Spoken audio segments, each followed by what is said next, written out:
Welcome to episode number 39 of the NF Show. I had to check the notes for a second there because I think I might have titled this on the YouTube episode number 38. This is episode 39 of NF Show, the official Nintendo, the official NF Magazine. I wanted to say Nintendo Force, the official NF Magazine podcast.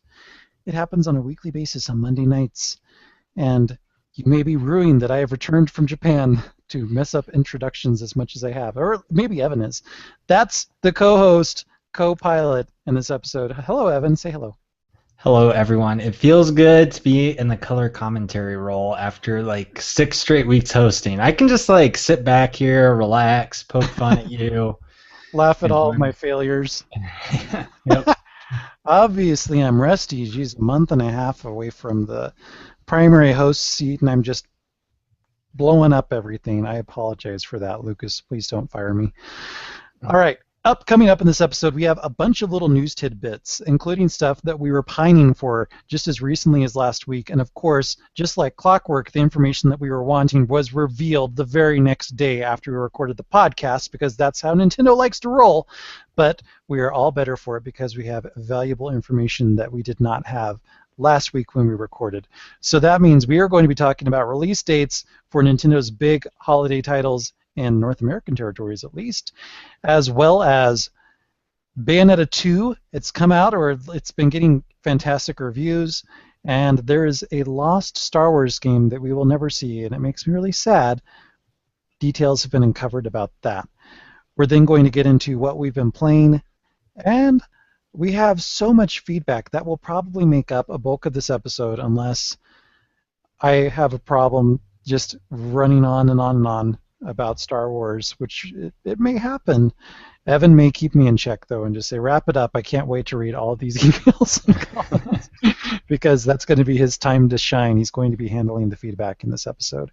Yeah. If you like this episode and you want to contribute a bunch of feedback for me to go through next week, send it in to show@nfmagazine.com or just leave a comment here over on youtube.com/nfmagazine right under the video for this episode.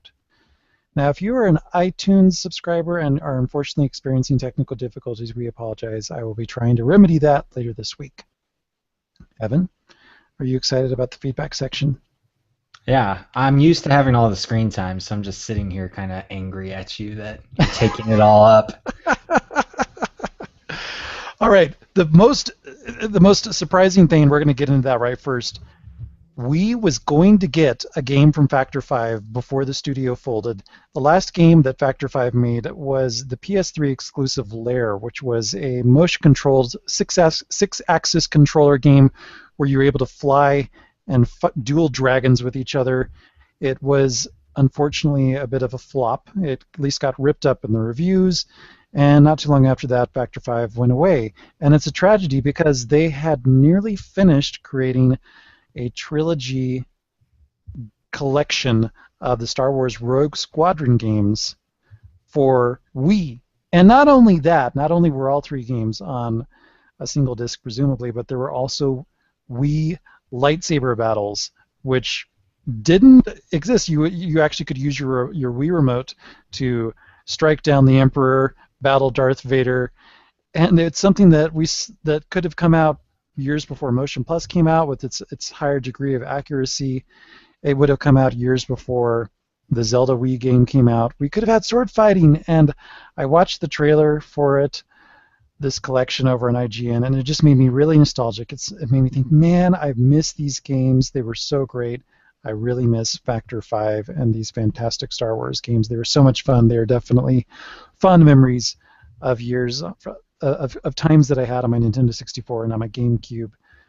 But unfortunately, it didn't happen. Even though the game, it started out as an Xbox game, then they stopped on that version, and I think they finished the Wii version, but since the company failed it before it could come out and no publisher stepped up to the plate, that was all she wrote. Evan? Yeah, I mean, it was a finished project, and we both know how great the Star Wars Rogue Squadron games were, especially the GameCube launch game that still to this day is possibly the best-looking GameCube game. So you know these games would have looked great on the Wii. I think that the former president of Factor 5, who was on IGN's Nintendo podcast, talked about them running at 60 frames per second and was really kind of touting how fantastic the game looked. And then there's the fact that, like you said, it was utilizing Wii Remote Plus. It was utilizing Balance Board. It even had support for the GameCube controller, the Classic Pro controller. Factor 5 just always found a way with Nintendo hardware to make things look spectacular, and not only that, to make them sound spectacular. And Yeah. knowing that this game was completed and would have come out, I'm guessing, roughly 2009, 2010, when the Wii was in its heyday, it's crazy to me that Nintendo didn't pick this up. But maybe it was at a time Yeah. when Nintendo was like, whatever, we're selling bucket loads of everything. We don't need another Star Wars game or anything like that. But it's really depressing because it looks so cool, and to be able to play all those games on a current gen system would have been great. Yeah, that same thought crossed my mind as well. Now, Nintendo was firing on all cylinders during those years with Wii. There were sequels coming out in every major franchise, and the system was selling so well. And I kind of can see that degree of, I don't know what you would want to call it, confidence on Nintendo's behalf that they don't want to spend money on that. They were probably putting a lot of money into Wii U R&D and then all the games that they were developing. And now things have changed. Now they're actually sponsoring games like Bayonetta 2 to come out and looking for exclusives. If it had been during the Wii U's time frame, I bet we would have seen this trilogy on that system, given the current state of affairs. But it's too bad. I miss those games a lot. I'm a huge Star Wars fan, and even the idea that you could use the Wii wheel or the balance in conjunction with the balance board, I think, even to do those speeder bike races through the forests of Endor, totally ridiculous, but definitely something that I would have tried. We have no idea how well the execution would have been of those lightsaber duels, because Yeah, that's always I been kind of sketchy on Wii. they looked kind of like hot garbage in that video, to be honest. I mean, it looks like something that'd be fun, but it It looks looks like ins- a lot of flailing. And then there's always the problem with the sword fighting games, the actual feedback. Once you like hit the other lightsaber, you don't get that using our Wii Remote Plus. But it would have been cool to fight the Emperor, fight Darth Vader, fight other Mii characters dressed up as famous Star Wars characters. Yeah. Yeah, so it was a sad note, but on a positive note, we have found out that Captain Toad Treasure Tracker, at least in North America, is coming out before Christmas time, which Evan was darkly predicting last week. It's just going to be canceled, or it's going to be delayed, I think is what you said. And you were just lamenting we need release dates for Smash Brothers for Wii U. We need a release date for Captain Toad, and since we don't have one yet, I'm starting to think it's going to be delayed. It is not coming out until January in European territories, but it will. Captain Toad Treasure Tracker will be coming out on December 5th in North America for a price of only $40. And a new trailer was released that you can see different versions of. I thought it kind of comical. The European trailer just kept it simple, didn't have some corny narration going on explaining every last thing that was occurring in the trailer, just a couple little text slides in between, and just let you enjoy it. And that was the version that I watched first. And then I watched the North American version, and then there's this smooth jazz guy talking through and explaining every last thing on there as if you're four and you don't know what's going on in the video in front of you. It kind of added a little bit, but it felt like, oh, Americans have to have everything explained to them. What we're hearing. And while the game still looks fantastic, I definitely want to get it. I'm sure it's going to be a lot of fun. I'm happy about the $40 price, and I think it's really cool that Toadette's in it. But I think it's really lame that it's like, oh, Toadette gets kidnapped by somebody. So it's not only Mario is always rescuing Peach, but now Toad has someone to rescue, and she's not even a princess as far as we know. It's just like, come on. But it is cool that eventually you can play as Toadette once you unlock her. I was thinking at first, I was kind of hoping it would be really cool if at the start of the game you could just choose. I want Yeah. to be Toad or I want to be Toadette, and whoever you choose, the other person gets kidnapped. And so there's a little bit more uh, equality, equanimity, I guess, in the game. That would have been kind of cool to just let you do what you want to do. And because for all intents and purposes, they control the same as far as we can tell. There's no differences in their gameplay. So why not just let it flip like that? What did you think of the new trailer, Evan? Captain Toad Treasure Tracker looks fantastic. I'm like you, I wish Captain Toadette was a possibility where you could start off. The story's really not going to matter in Captain Toad Treasure Yeah. Tracker, let's be honest. But at the same time, it is to the point where it's just like, okay, Nintendo, this is what you fall back to every single time with your games. Can't you just like muster something a little more interesting for us? And I wouldn't be surprised if that's kind of Miyamoto's fingerprint, the person who didn't want Rosalina in Super Mario Galaxy Mhm. have that kind of story, who wants to just play back to the original Super Mario Brothers. But that's not going to hold back this game. I'm really curious. I will be honest. I am a little worried about the amount of content. I think they said there's about 70 levels in the final game from that new trailer, and I'm just wondering how far that will go. What else could possibly be in there for such a major release, December release? But EAD Tokyo, I mean, they have a flawless record, so it's hard not to be hyped. Yeah, I actually kind of took pause at the 70 levels too. I thought, is that the right amount of levels? I don't know. But of course, in the American trailer, it's a mini universe. Each level is called a mini universe, which I thought Ooh. that's a little bit of embellishment. That isn't even a planetoid, and you're calling it a universe, a mini universe, whatever. But I was actually just kind of surprised getting back to this. You were commenting on there being a story. I didn't think the game would have a story to begin with. I didn't think it'd have any story whatsoever. I thought it'd be all right. Here's Haunted House World. Here's Grassy World. Just go through it. There's no motivation. You're Captain Toad, and Captain Toad apparently needs gold coins just as much as Wario for who knows what reason. But who cares? It's just fun. Just go ahead and play it. And fortunately, it seems as what the way it's presented, it's so minimal. It may not be an issue. And who knows? Maybe you actually rescue Toadette on level 10, and it's way early in the game, and you can play as Toadette much earlier versus maybe it's level 70 that you actually rescue her. We don't know, but it still looks like it's going to be great, great fun, good puzzle design, very solid. So I'm looking forward to it. And Super Smash Brothers for Wii U, predictably, its release date is November 21st, which is before the ever important Black Friday shopping weekend. So Nintendo's, of course, looking to maximize sales on that. And I don't know, we could have probably predicted that a year ago, 2 years ago. If this is the holiday title, it's going to come out before Black Friday weekend. And that's what The it is. Yeah, Nintendo's kind of every year it's the same thing. The Friday before Thanksgiving, it's their big releases. Last year we had the crazy collection of games. We had Super Mario 3D World, A Legend of Zelda, A Link Between Worlds, and finally the game that everyone forgets about, Mario Party for 3DS. I don't think I've ever heard anyone talk about that game, to be honest, but Uh, Super Smash Bros. For Wii U, just glad that it finally has a release date. Glad to see that Amiibo are coming out on that day, as well as a second wave already that's Smash Brothers related coming out in December. I thought that was a pretty pleasant yeah. surprise and shows that Nintendo is going full steam ahead with Amiibo. Still curious how they'll actually work, because one thing you didn't know, we got all this information, but it was in something we speculated, either a Nintendo Direct or giant press release, and it came in a giant press release.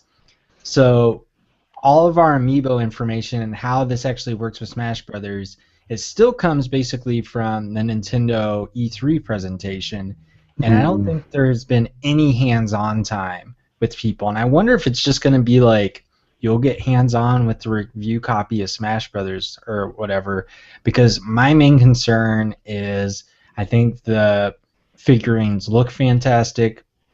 I thought I would not get any, but the Samus statue looks really good. But is there any point using them in the games? I think that's the one disconnect that I think Nintendo may be missing, because the toys are integral to actually playing the game.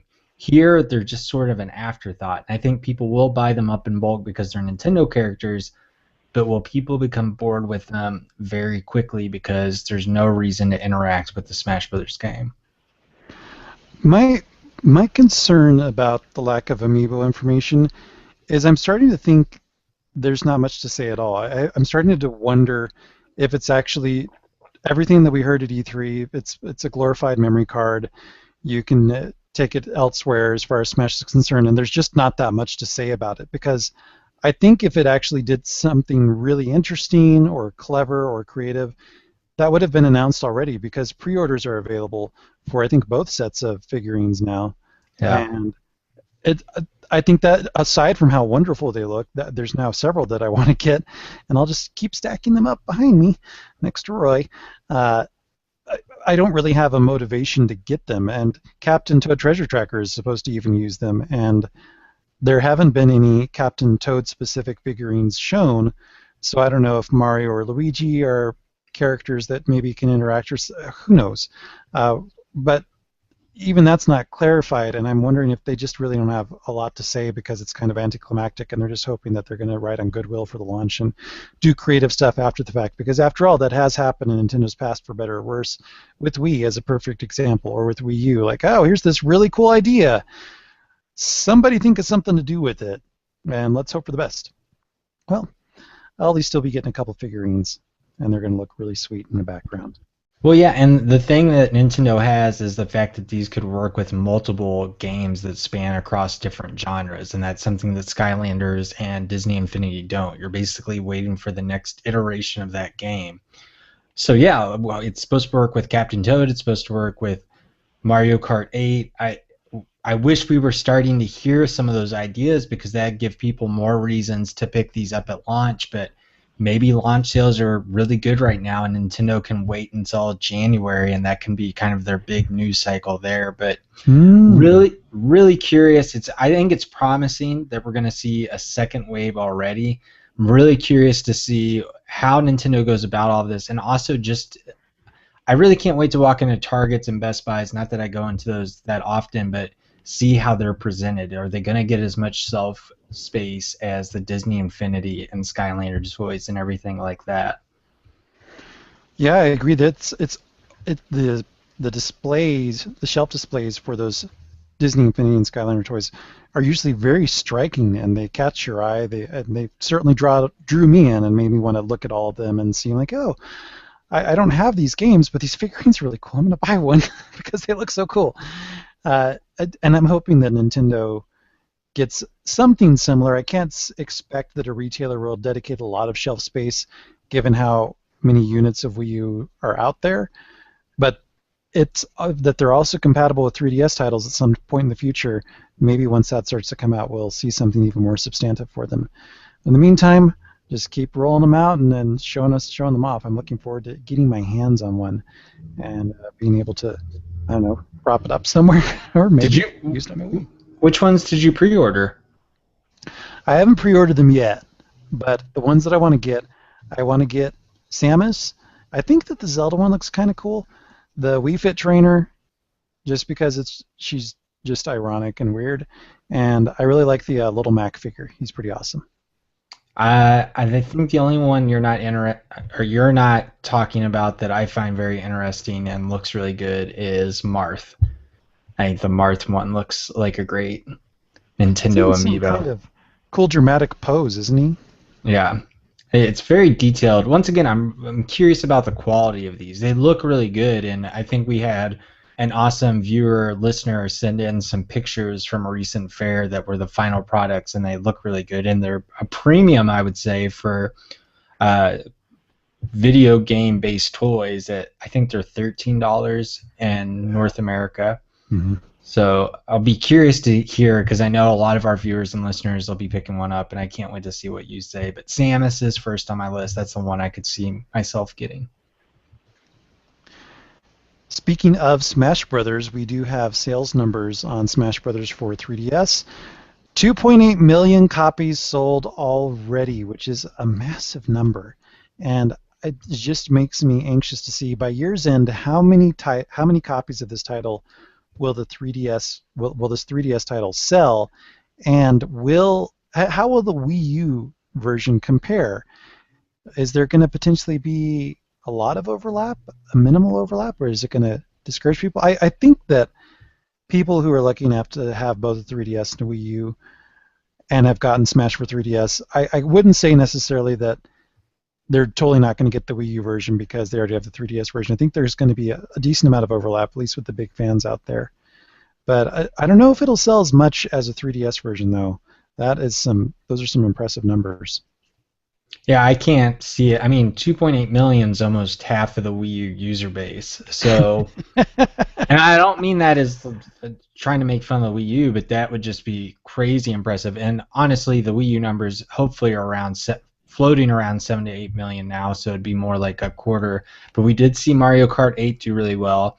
But at the same time, it's like you said, is this something where we're going to see Super Smash Bros. For 3DS kind of take a bite out of what the Wii U sales would have been if it was a standalone release, or is Nintendo actually going to be able to I, and I don't mean this in a taking advantage way, but double up and get people to buy both and see sales spike that way overall. So I'll be curious to see with Nintendo and especially with Amiibo supporting the console version what it ultimately comes up to. But Super Smash Brothers just doing so well for 3DS, not only in Japan, but obviously in Europe and North America. And I can't wait to see how it stacks up in the MPDs for October next month and how it may boost the 3DS hardware sales and how it goes against other big hitters that are coming out this month, such as The Evil Within, Drive Club, and those games to see if it holds its own.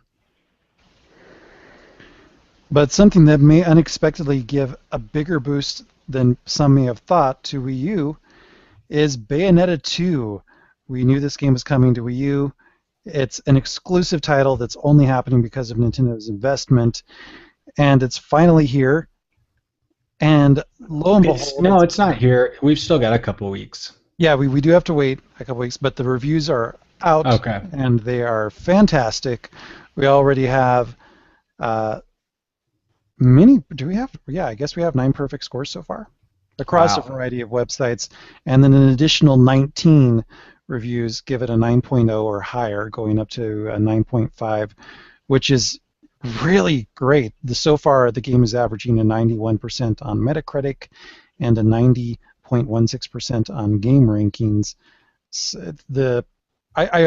I figured the game was going to be good. I'm a fan of the original Bayonetta game. I'm delighted that it's going to be included with the sequel. And I, of course, downloaded the demo, and I'll talk about my experiences with that a little bit later in the show.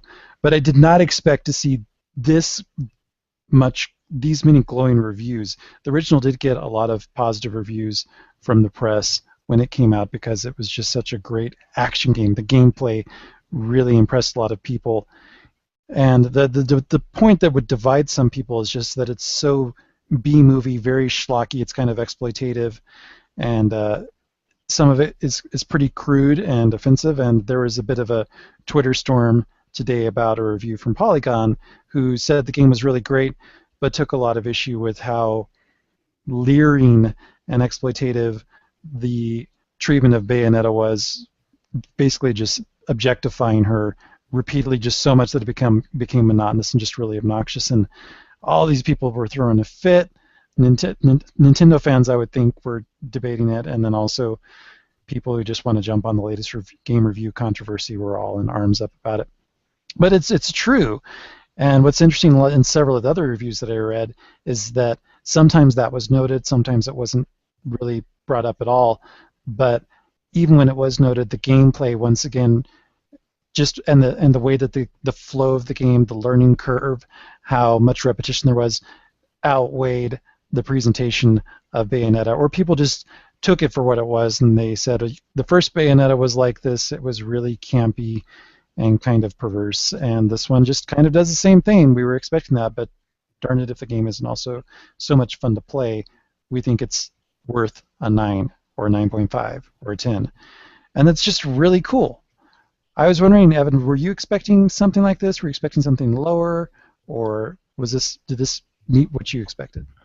I would say any game nowadays that gets a 90 plus Metacritic or on any kind of conglomerate website that's kind of taking all these review scores in this day and age is fantastic and unheard of. We haven't really seen it the past couple of years, as I think reviewers across a lot of the media outlets have become more diversified in their voices, and we have less of this kind of collective one voice, one game must be good. Like, we have people breaking away from that and getting personal opinions, which is fantastic. So to see a game do that well, I think what's kind of depressing is we have what I would call a AAA title that is getting the best review scores of this holiday season so far.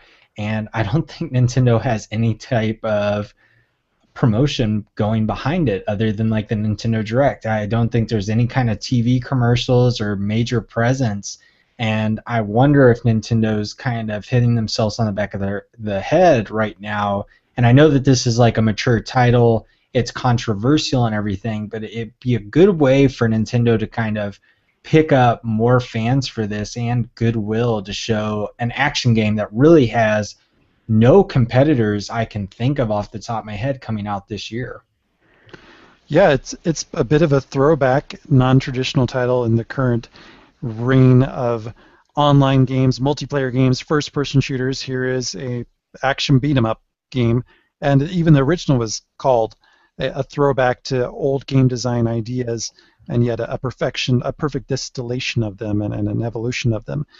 We don't see a lot of that. We don't see a lot of single-player games. Well, on Wii U, I guess we see more than some, but it's kind of neat that it's happening. But I was thinking the same thing while I was putting the notes together, Evan, that there's just not a lot of promotion behind this. And yet, in spite of that, people out there who are paying attention to game reviews, like my really good friend at work, Ryan, he randomly came up to me. He's like, "So have you heard of the game Bayonetta?" I'm like, "Yeah, I know about Bayonetta. I know about Bayonetta 2."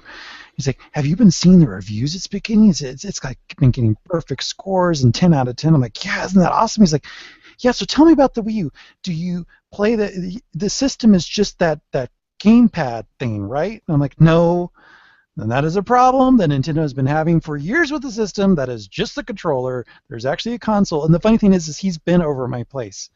And we've played Nintendo Land, we've played Mario Kart 8, we've played Super Mario 3D World. And even today he was asking me, he's like, "So yeah, the whole system is just that gamepad." I'm like, "No, it is not." There's a console tucked away in the cabinet. He's like, "So like what other games?" Like, "We played Mario Kart on that." And I'm like, "Yeah."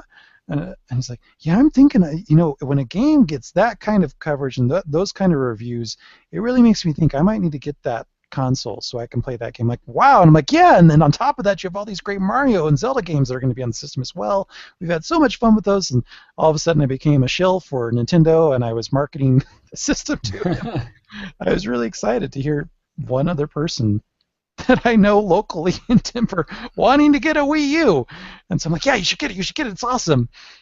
And I said, and even when your girlfriend says, "Hey, I want to watch the TV," you don't have to do like what you do with your Xbox One, where you literally pick it up and you take it all the way to the bedroom and plug it into the TV there. You can just play the game on the gamepad and just like, "Yeah, go ahead. You don't have to leave the room. Just plug in some headsets." It's like, yeah. So we'll see if he gets overcome by the Bayonetta love and gets a Wii U. That'd be really cool. But I hope that's a story that actually is more common this holiday season. Nintendo could definitely use it. Pleasant surprises all around. Another surprise that we found out about is Donkey Kong Country, the original games, which were on the Virtual Console for Wii, and then were kind of pulled off without really notice or word. And well, they're coming back. They're at least coming back in Europe, and they're coming out boom, boom, boom, 3 weeks in a row, starting this week on the 16th in Europe. And if you purchase just one of them in Europe, you can get a 33% discount towards a purchase of Donkey Kong Country Tropical Freeze, which is something that I purchased earlier this year. And over on the handheld side, do you like my tone of voice there, Evan? Yes. And then over on the handheld side, there is a similar promotion going on where if you purchase Donkey Kong Land, you can get a 33% discount towards a future purchase of Donkey Kong Country Returns 3D on your 3DS. Really great promotions. Kind of exciting. I wish they'd happened before I purchased Tropical Freeze myself, but some things are just meant to happen the way that they do. I'm interested to see if this promotion rolls out beyond Europe. I would guess so. A lot of these promotions that happen at least in Europe or North America, if we're lucky, fingers crossed, they happen in both territories. There's a lot of stuff that happens just in Japan, but not in Europe or North America or other territories. So I'm hoping this one happens. Do you actually, have you purchased any of these games previously on Virtual Console, Evan? Well, Nintendo removed the Donkey Kong Country games from the Wii Virtual Console a couple of years ago, and I don't know if it's problems with Rare or whatnot. So the idea that they're coming back, has a lot of people excited. And then just the idea that not only could you get the Donkey Kong Country trilogy, but the whole Donkey Kong Land trilogy is coming to the 3DS Virtual Console is really cool. So I've actually never played the Donkey Kong Land games, and I've only played the first two Donkey Kong Country games, but I've heard the third one's really cool with Dixie Kong on the Wii U, so it's something I definitely look out for. But I'm curious if we will see it here in North America, possibly in November. And what would be really cool is the fact that if you already own the Wii U and 3DS new Donkey Kong Country games, if you could get a discount there too. Hopefully we see more of that in the future, but it's definitely a good first step. Yeah, any virtual console news, in my opinion, is great, especially when it's bundled up with little promotions and extra things that get people excited, regardless of whether it's the holiday season. Hey, who knows? Maybe my buddy at work is a big fan of Donkey Kong Country, and then after he purchases Wii U, I can say, and now you need to purchase Donkey Kong Country, one of the old games, so that you can get a 33% discount on Donkey, and then you can buy that and buy this. And hopefully I will get a commission check from Nintendo at some point. I've sold so many systems and games. Please. Have you, speaking of Virtual Console, have you picked up any of the Castlevania games that have been coming out this month in North America? Ah, so somebody that I follow on Twitter was playing electric guitar. Jeremy, he was playing electric guitar to some Castlevania music, and I'm like, it's October, it's Halloween, yeah. And I listened to Castlevania music for most of the day today, and I saw the Circle of the Moon mentioned on the Virtual Console's purchase options while I was getting my Bayonetta 2, and I was like, it's October, I need to, and I thought about it. I have the games already on for my wonderful Game Boy Advance systems, any of the 3 or 4 that I have. So I was like, do I want to repurchase it again? I don't know. I might just dig it out and play one of those. What about you? I haven't yet. Circle of the Moon is a game that I had for my original Game Boy Advance, and it was basically unplayable because it was so dark. So seeing like the screenshots and everything, and seeing like all of these colors pop up on the Wii U, whether it's on the TV or gamepads, just like I do not remember Circle of the Moon looking anything like that whatsoever. Black globs everywhere, and I think I don't know what happened to it, but it was before I got my Game Boy Advance SP. So I'm hearing a lot of good things about that, but I feel like Harmony of Dissonance and Aria of Sorrow both got better reviews, and those are both coming as well. So I'm tempted to pick one of those up, but I'm not sure exactly when I would get time to play them. But yeah, Castlevania games this time of year are always such a perfect match. Yeah, yeah. I don't know. I may succumb to the temptation of repurchasing the game and consolidating more experiences on a single machine again. October is a perfect time for Castlevania, and I loved Circle of the Moon. I got at the end of it, and then it's like, surprise, it's not the end, and then like, Castlevania, I don't have time for this, and then I moved on. I think Dawn of Sorrow was my favorite handheld Castlevania game. And DS Virtual Console is supposed to come at some point with the Nintendo 64 Virtual Console, so it'd be really cool to see Dawn of Sorrow at some point. Because that's a game I didn't beat. I put a ton of hours into, and I'd love to revisit that, especially on Wii U. Fingers crossed, that would be a wonderful trick-or-treat Halloween surprise for us, Nintendo. So we're just putting that out there into the light of the full moon and hoping for the best. Let's get into what we've been playing this last week. Evan, you passively were engaged with Nintendo devices, but Nintendo devices were being played within your presence. Yeah, I got to watch my nephew play a couple hours of Wii U. He is a huge Nintendo fan. He's only 3 years old, but loves playing He loves Donkey Kong Country Tropical Freeze, Noah, and is apparently pretty good at it. And he loves Mario Kart, and Mario in general is a big super fan, but he has Mario Kart 8 and plays it at home, but he's never actually played Super Mario 3D World. So it was kind of cool to kind of see how a little kid gets excited about the levels and goes about them and everything, and sees where he has troubles and everything. And he did pretty well. Any of the puzzles in Super Mario 3D World, he just couldn't get through, especially in the first world, there's the the level where you're kind of stepping over the switches, and I think you got to make Yeah. them all exclamation marks, and that just totally flew over his head. But it was cool to kind of, like you said, passively engage with that game because Super Mario 3D World, something always just felt a little bit off for me. But seeing it, it's such a whimsical title, and there's so many cool little small touches that you don't necessarily notice when you're controlling Mario or Luigi or Toad or whatever, or Peach. And I could notice, and just the musical cues, the way it kind of gives you signs toward the secrets and everything. But the one thing that I did notice and found frustrating from his perspective is Super Mario 3D World locks away castle stages behind the green star quota. Mm-hmm.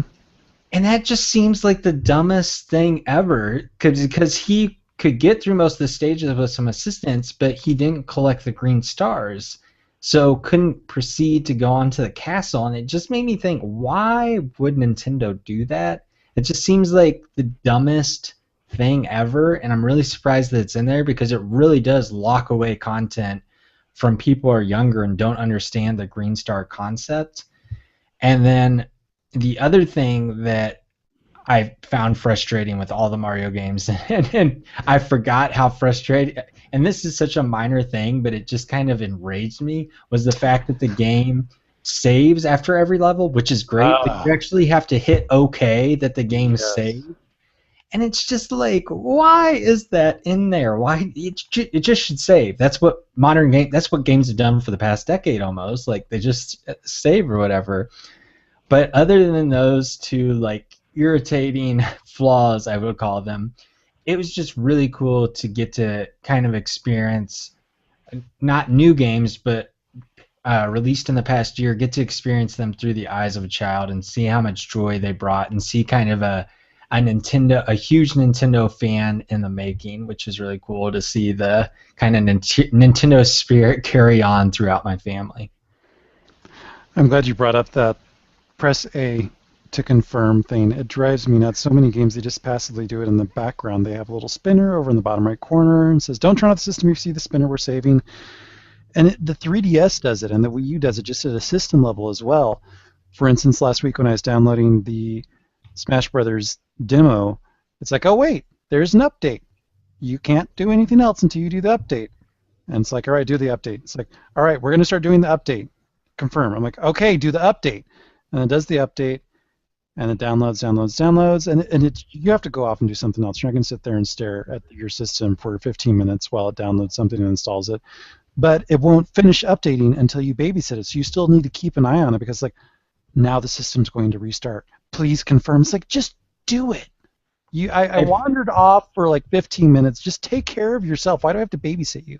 Nintendo, one thing that I have my fingers crossed for the next system or whatever, but they need a lot of work on, and I don't know where they went wrong. Nintendo as a company used to be so good at UI and getting people into a game, and I don't know if it started with the console and having all these different control options, because this is a major problem with me in Donkey Kong Country Tropical Freeze. It takes so many button presses, it seems like, to get in a game or to get through the save or whatever else. It's not seamless whatsoever, and that used to be like Nintendo's calling card, like going back to Metroid Prime or whatever, where they hid loading screens behind the like cinematic when Samus is going down the elevator, and it's like you said, now it's just like you have to click A million times, you have to confirm things a million times, and I'm sure in some sense it's like, well, there's a lot of young kids that play our consoles or whatever, but it's like there's a lot of young kids playing smartphone games and everything else that are much easier to understand and everything else, and I really hope that Nintendo kind of gets back where you can jump into the game with the click of a button, you can download something at the click of the button. It's like purchasing anything on the Wii U or 3DS eShop. They've made a lot of strides, and I don't want to dismiss that, but it's still, especially on the 3DS, I want to download this. Are you sure you want to download it? Yes. This is how many blocks it is to download. Yes. Do you want to download it now or download it later? I want to download it now. Okay, it's going to download now. Make sure. It's just like, oh my goodness, it should be 2 clicks maximum. Let me download the game. Yeah. Hopefully they will get a usability expert in over there. Stat, or rehire the one that they used to have, because things used to be super intuitive and much less hand-holdy babysitting. But yeah, it's just a little too. It seems so hesitant and insecure. And it's like, Nintendo, trust your users, trust your gamers, your customers. They can do it, and let them be mysterious at times for their benefit, and just do things, get it taken care of, so that everybody goes on happy. So Uh, did you get your demos downloaded then, or did you have too many problems? I gave up. No, no, no, no. I've been doing Nintendo games way too long to let a series of confirmation screens get in the way of free game time. So my gaming time from the last week is all demo related. I downloaded the Super Smash Brothers for 3DS demo, and I downloaded the Bayonetta 2 demo because I had to play them before this show. I wanted to talk about them. Look at you Yeah. doing your homework. I am. I am. Thank you. Thank you. Round of applause. And I wasn't sure about Super Smash Brothers. I was really looking forward to it, and I watched a lot of people indirectly. I watched them play it while I was in Japan, and it's like, now that I'm out of the hype, I don't know if I really want it. And I remember some of your feelings and reactions about it, Evan, and I was like, I don't know if I'm going to like this. And I actually do. It's pretty cool. It's not my favorite control scheme, because the 3DS controls, as great as they are, they're still just not the same as a controller, but it's done well, and I had a good time fighting against the computer match after match after match, and I thought, I might still get this, but I think I'm going to hold out for the Wii U version, unless I find myself just really pining for it. I'm going to use up some of my demo sessions some more and play some more of it, just the 4 characters or so that are available to play as, and just see what I feel. But I liked it. The menu system, I know you love Sakurai's menu design. I think that it's atrocious, and I continue to dislike it. You can always tell a Sakurai game because the menu is really funky and weird, and I still don't like it. But the game itself, fun, and I'm looking forward to playing more of that. Bayonetta 2, just as wonderful as I expected. It was the same sequence that was shown with the Treehouse players, and that probably people that went to E3 got to play, and I loved it. Way over the top.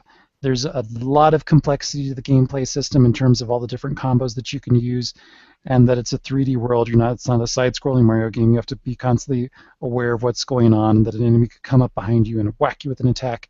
And there's just so much going on. You have to adjust to the sensory overload of all the explosions and colors and movement and animation and spinning camera, so that you're like, you know when to dodge, because dodging attacks right at the last second are such a key component of the gameplay and allowing you to survive and pull off really killer combos. And I found myself a little dazzled. It was just like, and I'm like, oh man, I lost some life again. Oh, smash the button. And you can get through at least the earlier stages mashing the button. And then over time, you just naturally pick up your favorite combos and stuff like that. It's great. It's totally cheesy. It's definitely fun. I have to get the game. And then my dilemma is, I want to save a game for the holidays. I want to ask for one of these games for the holidays. Which game is it going to be? But I think I don't want to wait for Bayonetta, because it's just really great, and I'm even more emboldened to purchase it after all these great reviews have come out. Have you tried out the Bayonetta demo, Evan? No, I have not. I've been kind of teetering back and forth. What I want to do, and I don't know, I've read, so you get Bayonetta 1 if you buy it at retail, and apparently if you buy Bayonetta 2 on the eShop, at least in North America, it's $50. You can then purchase the first for $10. I'd really like to just play the first game first. Weird. Yeah. So I'm curious if it has the same kind of deal. If you buy the first one for full price, you can buy the second one where it only totals $60.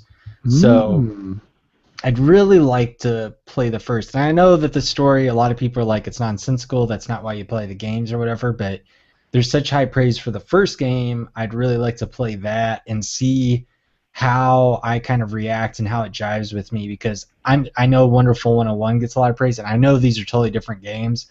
And I just wanted. I had a lot of issues with Wonderful 101. It did not.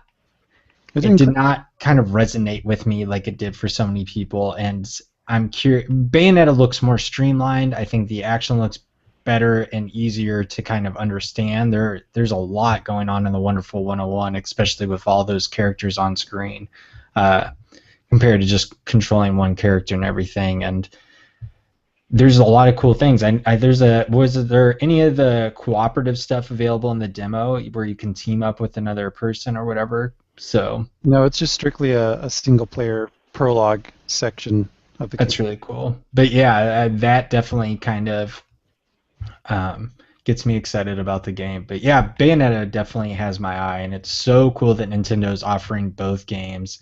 And I've heard a lot that I think it was Eurogamer Digital Foundry, which we've talked about on maybe not on this podcast, but previous podcasts we've done together, talked about it, the Wii U version, I think, being one of the best versions. If people are wondering, the PlayStation 3 version of that game is infamous for just being a terrible port that I don't think Platinum Games had a hand in. The Xbox 360 edition was like the one to go, and it sounds like the Wii U port of Bayonetta is supposed to be possibly the best version ever, and that's such an excellent game, and I know you're a big fan of it. Yeah, that's good to hear because that is easily something that could have fallen through the cracks. It's a lower priority. It was announced at the last minute, well, relatively speaking, that it was going to be included and that it is due, that it was such a well done port. It's very encouraging. And I can kind of see where you're coming from. The first game is a wonderful introduction to the world of Bayonetta, such as it were, because Bayonetta has amnesia, and there's, for a game that has a really weird story, there's a lot of story. There's a lot of dialogue, interchanges between characters, and it's very campy B movie. So from that perspective, it's kind of a cool way to get to meet some of the characters. That said, I don't think that playing the demo of Bayonetta 2 would necessarily ruin anything for you if you played that before you played the first one, and it would kind of give you a great free look at what the gameplay is like and how crazy it is, and if it clicks for you or if it's actually overwhelming. Yeah, I should check it out and report back here. I should do my homework, basically, like Homework. you. My dog ate my homework. I'm sorry. Sorry, listen, everybody out there, that this show is going a little bit late. We did start a little bit late, and as predicted in the introduction, we can't stop talking, especially me, because I have one other thing to say, and it's not even necessarily video game related, but if you are a big fan of the Professor Layton games, one or any of them, and you're also a fan of stop motion animation and you liked Coraline or Paranorman, I would definitely recommend seeing Box Trolls, which I saw last week. And the reason why I'm bringing that up is because there were so many elements in it that reminded me of a Professor Layton game. The story, the movie takes place on this city that's on this really, really tall, pointy hill, and the buildings are all just stacked up on top of each other. It looks straight out of a Professor Layton game. And there are contraptions and weird vehicles in it that look like they're straight out of a Professor Layton game. All the characters have English accents. There's this mystery that's going on, and the climax of the movie, it is so Layton-esque. And I thought the movie overall was actually pretty good. I loved the first two movies, and I think this is, for me, it was on par with the first two. It was just as entertaining. It was funny and interesting and just fantastic handiwork with the stop motion animation. Make sure you sit through the credit sequence that shows how much work that goes into it if you go see the movie. But yeah, even just if you're a Layton fan and you're not sure, if you're like, I don't know, want to see a cartoon or this, but if you're really into Layton, you actually might like this because it will remind you so much of that series. They had to have played one or more of those games and use that as a source of inspiration for their movie Box Trolls. But yeah, check it out. Let me know what you think. Time to get into the feedback, Evan. Yeah, and if you want to hear your feedback here on the NF Show, you can email us at show@nfmagazine.com or leave a comment right here on YouTube, especially if you're watching us right now. It is right down below. Let us know what you think of the Bayonetta 2 demo, if you plan on picking up the game, or if you have Smash Brothers impressions or Hyrule Warriors impressions, because we got a ton of those and I can't wait to go through them. Starting off with an email from Andy Lapp, who says, "It's great to see Noah back on the show.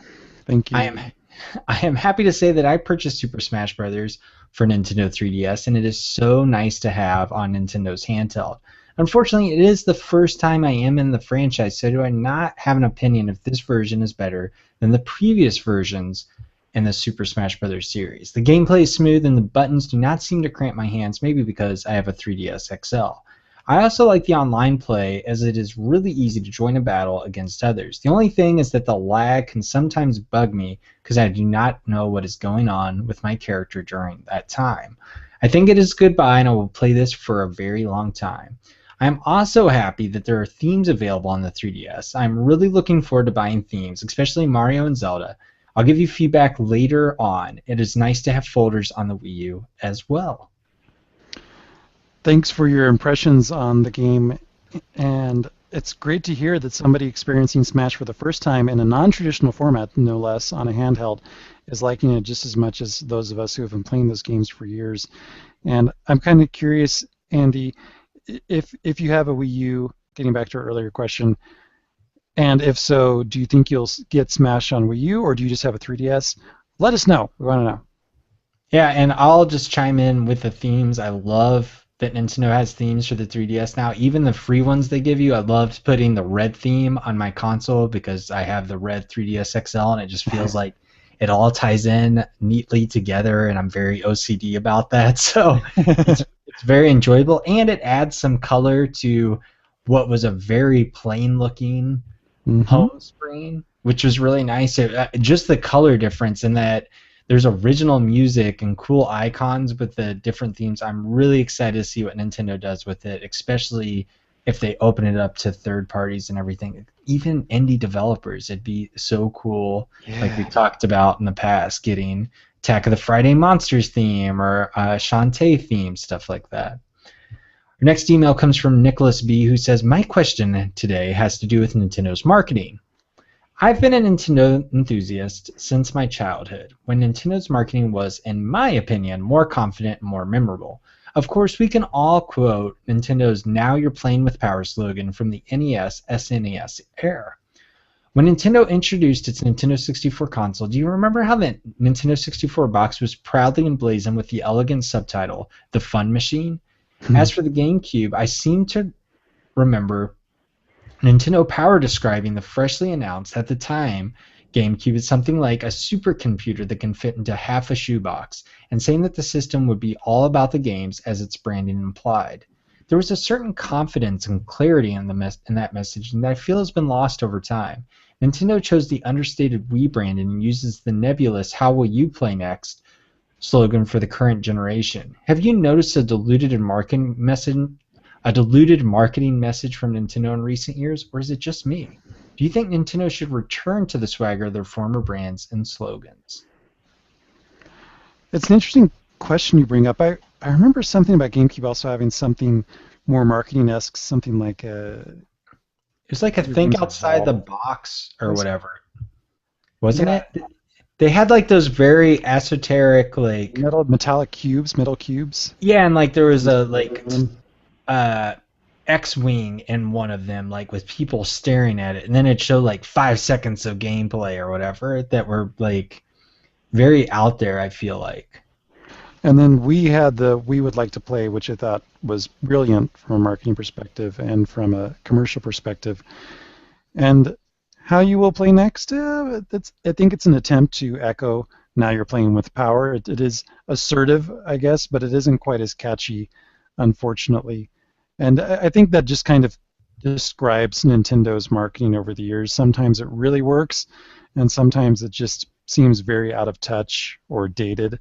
And it comes and goes. And I don't know if they use different agencies or if they use the same one over time, or how all that works. And as someone who likes to market Nintendo to my friends, I definitely prefer a stronger marketing campaign because, like, yeah, didn't you see that cool commercial? Or is it, that slogan? It's really cool. Doesn't that make you even more interested in it? But sometimes it's just really hit or miss. Yeah, I think one of the biggest problems that's kind of funny enough in regard to what Nicholas is asking is I feel like Nintendo lately with a lot of their commercials has been trying to have a return to 90s marketing with their commercials for games. They feel very like, let's just go back to what worked 20 years ago. And it's just like, I think it worked the first time for Luigi's Mansion Dark Moon, but it's gotten really tired, and it's just like you're blatantly trying to like resurrect now you're playing with power, whatever. There's not that slogan, but just the entire vibe. Um, but I think in general, Nintendo has been more misses definitely over the past couple of years. The how you will play next is just so vague, and like you said, your friend didn't even know what the Wii U console was. It's just Eh, it was like it was like they just took a lot of things that they thought were popular at the time, like neon lights and dubstep and cubes, and threw it into a blender and made this really weird commercial. Um, but I don't know if I can ever think of a time that Nintendo had like super fantastic marketing. Even the GameCube, I kind of thought those commercials were cool. I don't know how well they did at selling product, but there was also during the GameCube days there was the really cool live action Metroid Prime commercial that ran oh yeah. before movies and stuff. They introduced it. That's probably one of my favorite. The Now You're Playing with Power were cool, but the 3DS. What's really interesting is 3DS is totally children marketing, targeted towards children lately, and there isn't much stuff that's targeted to me. So I wonder if Nicholas, you like that marketing back then because it was actually targeted at your age group. And as we get older, I feel like you don't see too much Nintendo stuff that's really geared toward you in a marketing message way. So I would of course like to see more of that. But I guess the latest example is the Settle It and Smash, and I thought that was pretty good. I didn't think it was like a home run, but I thought those were pretty clever, and I think the Settle Yeah. It and Smash is very smart. I feel like you can tell that Treehouse may have had a hand in that because it seems a little more intelligent than most of the marketing. Even though it's like a goofy commercial, it just seems like it's having the hashtag and everything else a little smarter than more recent stuff. Hmm. Our next email comes from Nintendo Dad. It's been a long time. Great that he's writing in. He says, "Hi guys, I wanted to give my impressions for Hyrule Warriors. When the game was announced, I had little interest. I never played a Dynasty Warriors game. The gameplay sounded too repetitive. My feelings remained unchanged until the Nintendo Direct that focused on the game. It highlighted a ton of content and Zelda fanfare, so I decided I would take the chance and downloaded it. I almost said deleted it from memory and downloaded it the day it released. Only 11 hours in, and I'm very happy with Hyrule Warriors. I'm only scratched the surface. The amount of content is amazing. While you do fight hundreds of enemies, it doesn't get boring because you have to remain focused on the overall battle. Determining which area you need to be in while also planning where to go next makes for a fast-paced game that stays exciting. While having no online is a bummer to gamers like Evan, I probably wouldn't even use it if it had it, so it's not a concern for me. I really don't have any complaints." I read that and I thought, wow, Nintendo Dad, you're marketing to us even better than I'm potentially marketing to my coworker. And it made me pause. It just, I felt like you distilled the gameplay design and why it appealed to you in a way that I could really get. And it made me just go, hmm. And then I thought about that online thing again. It's like, yeah, I'm still going to wait. But it made me stop and pause. I'm really glad, honestly, that so many people are enjoying Hyrule Warriors, especially people that are apprehensive, because I was someone when this was announced, I was like, I think this is a cool idea. I think it's fun. It was very different when Iwata kind of unveiled it at the Nintendo Direct, and to see so many people kind of like start off fairly skeptical and end up enjoying the game so much is really cool. And I'll be curious for a lot of you that have written in and talked about how much you've enjoyed it. Does this put you over the edge in purchasing a Dynasty Warriors game if one comes to the 3DS and Wii U, or is it mainly the Zeldas kind of the main driving force into why you're enjoying it? But I'd be curious to hear if you're now kind of on board the Dynasty Warriors franchise train and looking forward to the next entry. And I'd also be curious if you think there could be a sequel to Hyrule Warriors because it seems to be resonating so well with Nintendo fans. Yeah. Our next email comes from Axel, who writes in, "I'd like to share my impressions of Phoenix Wright Ace Attorney Dual Destinies because just like Noah, I'm currently playing it. It is my very first Phoenix Wright game, and I absolutely love it. Awesome. The characters and cases are so inventive. There's a new twist every 10 minutes, and the humor is goofy but never childish. My only complaint would be the balance between exposition and gameplay. It's possible to sometimes go through a series of dialogue for 15 minutes without doing anything but press the A button, only to be suddenly prompted to present evidence and thinking, oh really, it's my turn now? I can play? But the writing is so clever and entertaining that it doesn't even matter. I usually play for short sessions. It's like coming back to your favorite TV show every day. I know the original trilogy is coming to 3DS at the end of the year. Would you recommend it too? And as a side note, I noticed how many of us seem to have tons of games we haven't finished yet, and I found a very convenient website called backloggery.com, which allows you to list your games library and select which games you finished, which ones you haven't, and ones that you're currently playing, etc. It's actually very useful and motivating to finish certain games.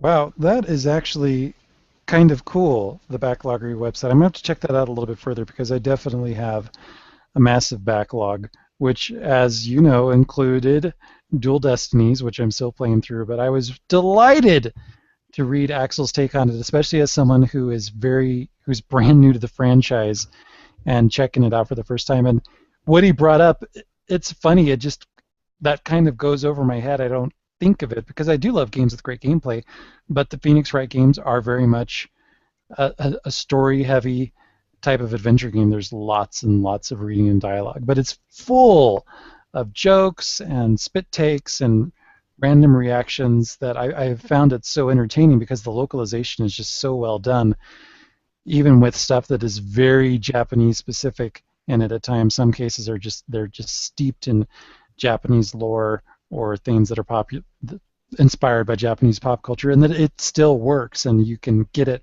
and appreciate the jokes. Some of them are really corny. And then it's like, oh, were you paying attention during that? Because now you have to remember during the testimony that they said something that ties back to something that they said earlier. Did you make a note of that? Did you think of it? So there's multiple reasons to pay attention to it, but fortunately it's written so well that I don't feel like it's a chore, and I think the way that you're tackling an Axel is excellent, spacing it out over time so you don't get burned out. I actually even had to do that myself when I was playing it on my flights to and from Japan. It's like I play it, it's like, all right, enough of that. I'm going to play a music game or do something else and kind of refresh my energy.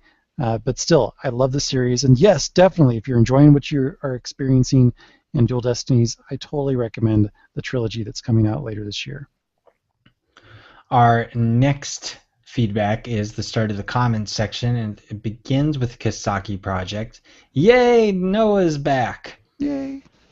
Interestingly enough, I went to the Ren Fair the other week and got 9 street passes. First time I've gotten any since PAX East 2012. Wow. It was kind of cool. Super Smash Bros. For 3DS is amazing. I love it. Bowser Jr. is a great character, as is Duck Hunt.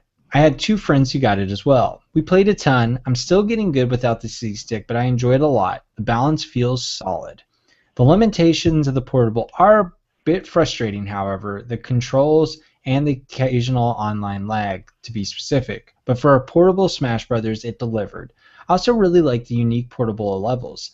The black and green Game Boy Original Kirby stage is awesome. I also love the Spirit Tracks level. I turned the music all the way up for that. I really think the Wii U version has the potential to top Melee.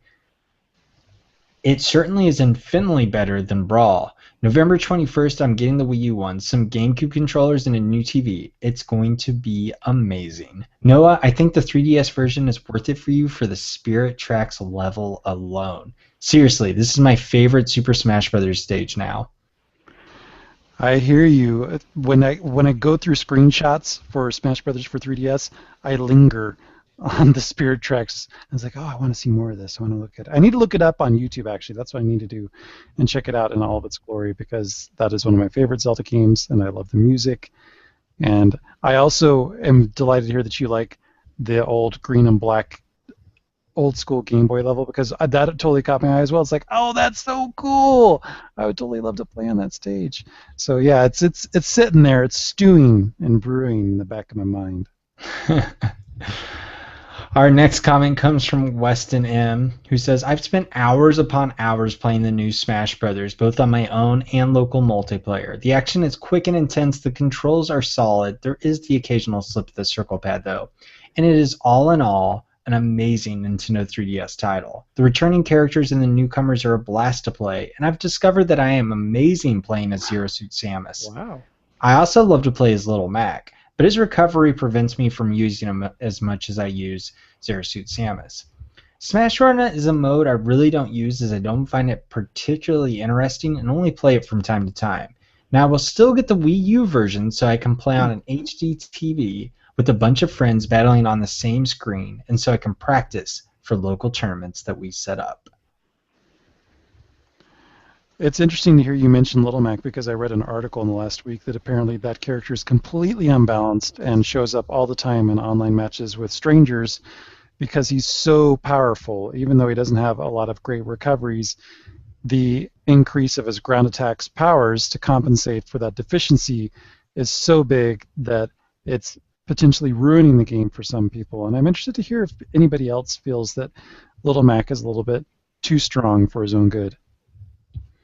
Yeah, I'm just glad to hear that you're so excited to get the Wii U version, Weston. It's really cool that you're going to be doing some local tournaments. You'll have to give us feedback on how you perform in those and how many people participate. Our next comment comes from the Seventh Experiment, someone who writes in all the time. Glad to get more feedback. It's great to see you guys reunited. Thank you. United. It feels so good to be reunited.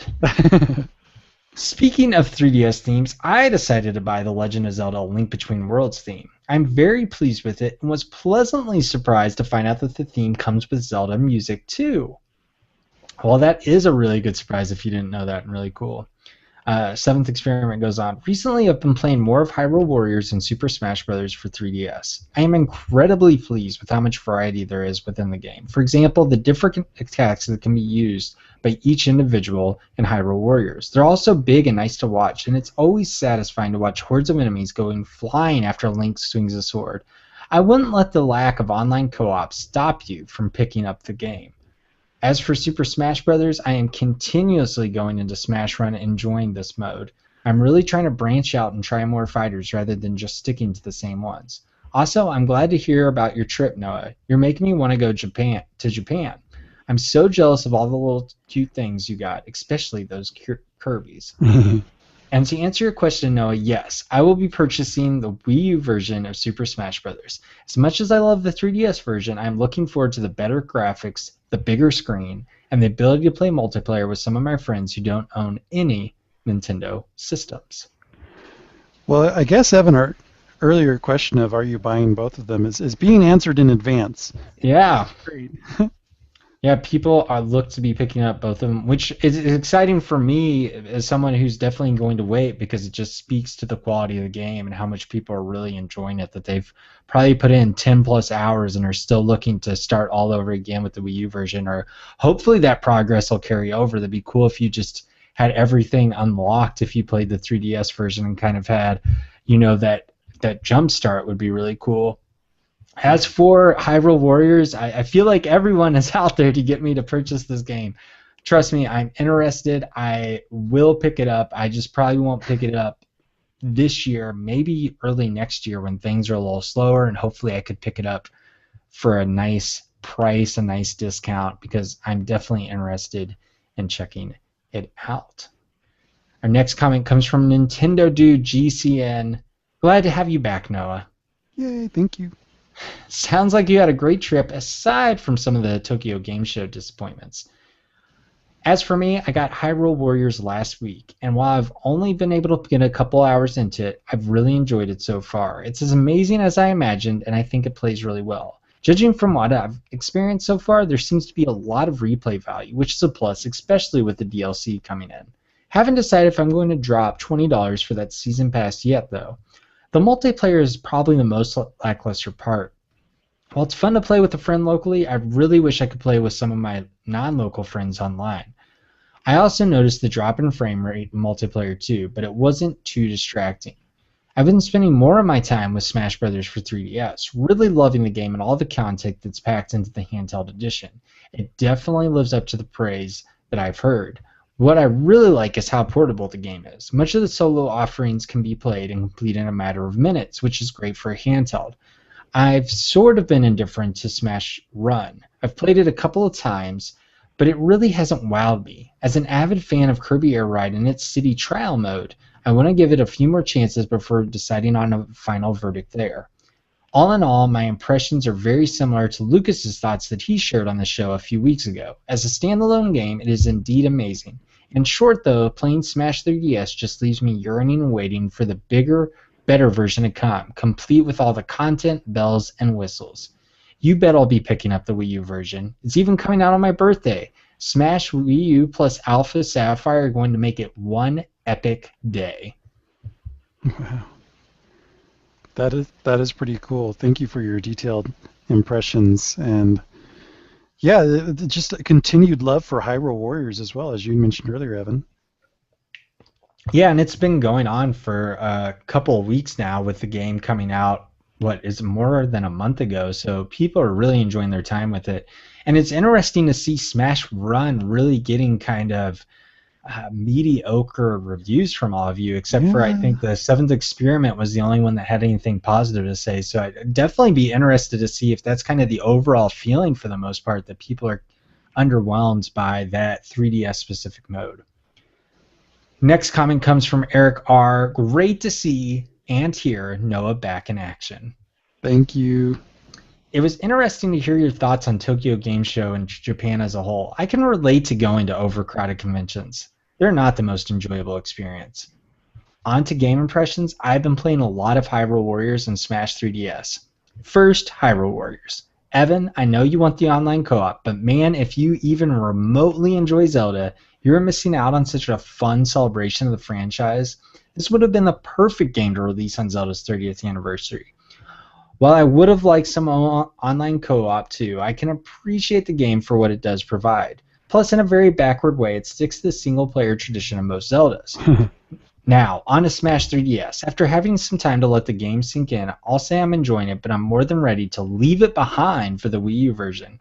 The controls are okay.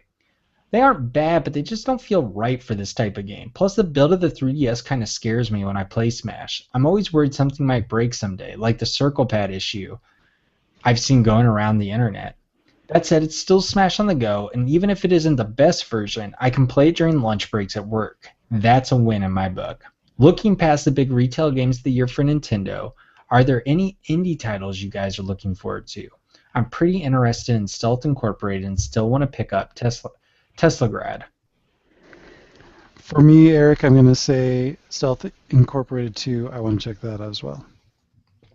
Definitely. Stealth Incorporated 2, there was a trailer that I think just hit in the past week. I believe I tweeted about it. Looks really cool, really good, and it really wasn't on my radar. Later this month, we have Shantae and the Pirate's Curse, which will be really cool to see that finally coming out. Finally. And that's on the cover of NF Magazine right now, so if you want to pick up the latest issue. And I think there's a lot of Curve Studio games coming out for Wii U that look really cool, that have gotten good reviews. I think Lone Survivor Director's Cut comes out this week that looks kind of like a eerie, spooky game, as well as the Swapper is supposed to be coming out later this year. And I know I'm probably forgetting some. Oh, there's the Renegade Kid Metroidvania-like game that I always mispronounce the title. It's Xeodrifter, right? Yeah, that's right. I want to call it Xenodrift. That's what I always usually I say, Yeah. Xenodrifter. Maybe it's because that Alien Isolation game came out and there's the Xenomorph, but Xeodrifter is coming out now. I'm messing it up in other ways, but yeah, there are a handful of indie titles coming out. Nintendo actually had a lot on display at IndieCade. There were a lot of cool local multiplayer games. I think there was a 9-player game you could play called Runbow that looks really neat. There's a trailer, I believe, on Nintendo's YouTube, and you could find that on a lot of gaming sites. And then there's also a sports ball that's like a joust-like game that mixes in kind of a scoring mechanism. So, yeah, I think the indie scene is looking really promising on both of Nintendo's consoles. That's really exciting. And Teslagrad, I'd love to hear any impressions because I think that game looks great, but I haven't really read any reviews that I can think of, and I'm curious about the title.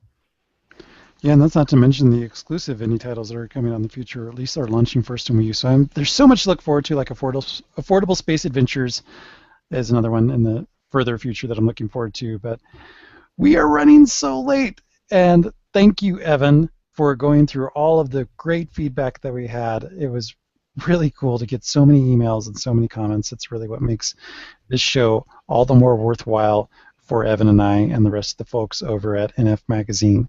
If you like this show, please feel free to subscribe to us over on YouTube. Give us a thumbs up for this episode.